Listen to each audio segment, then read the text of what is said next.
Start. The result, in my opinion, is that the special court judge, Darjeeling has no jurisdiction to try the case instituted before him on a complaint on the 27th of March, 1953. Stop. I would accordingly quash the proceedings in his court and order that the proceedings now pending against the petitioner in the court of the subdivisional magistrate Darjeeling should now be disposed of in accordance with law. Stop. Para. On May 31, 1954, the subdivisional magistrate, Darjeeling issued process against the appellant to appear on June 21, 1954, and on the same day, the case was transferred to another magistrate. Stop. The appellant then applied to the subdivisional magistrate for quashing of proceedings on the ground that he had been acquitted by a court of competent jurisdiction because the Supreme Court in another case, had declared Section 4 of the Act to be intra vires of the Constitution. Stop.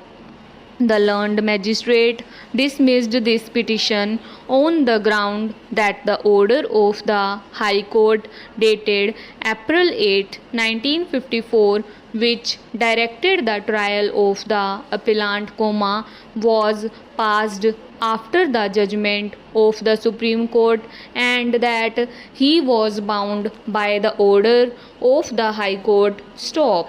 Against this order, the appellant took a revision to the High Court and the matter was heard, and it was held that the proceedings before the subdivisional magistrate at Darjeeling were really a continuation of the proceedings before special judge, and that the appellant was bound by the decision, agreed and held that the order of acquittal was by a court which was not of competent jurisdiction, and therefore, it was no longer in existence when the magistrate passed the order on March 19, 1953, and the petitioner could not get the benefit under Section 403 of the Criminal Procedure Code. Stop.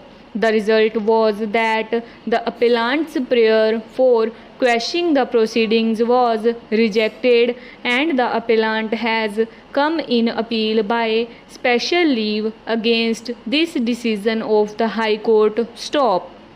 Under Section 403 of the Code of Criminal Procedure, a person once tried and acquitted for an offence is not liable to be tried again for the same offence or on the same facts. Stop.